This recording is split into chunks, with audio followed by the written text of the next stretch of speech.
একদিন বিশ্বনবী বললেন, বান্দার কোনো হক আল্লাহ কোনোদিন ছেড়ে দেয় না।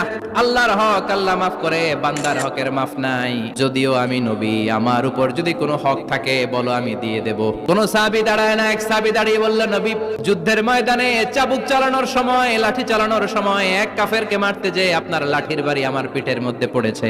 আপনি যেহেতু এই কিসাসটা আদায় করতে চান, আপনার পিঠে আমি লাঠির বাড়ি মেরে এটারে শোধবোধ করে দিতে চাই। সাইয়েদনা ওমরে ফারুক হাতের জামা এরকম পড়তে শুরু করছে, আয় এদিকে আয়, তোরে শোধবোধ করাই। বিশ্বনবী বললেন, ওমর রাখো, এটা বান্দার হক, মিটাতে দাও। বিশ্বনবী বললেন, আসো, তুমি এসে আমার পিঠে লাঠি দিয়ে চাবুক দিয়ে বাড়ি মারো।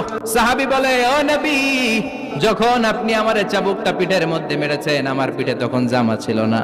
আপনি যদি যথা নিয়মে কিসাসটা আদায় করতে চান, আপনার জামাটা খুলেন, খালি পিঠের মধ্যে বাড়িটা মারিস। এবার আর ওমরে ফারুককে ধরে কে? এদিকে আয়, তোরে দেখাইতেছে। বিশ্বনবী বললেন, ওমর থামো, মারতে দাও। বিশ্বনবী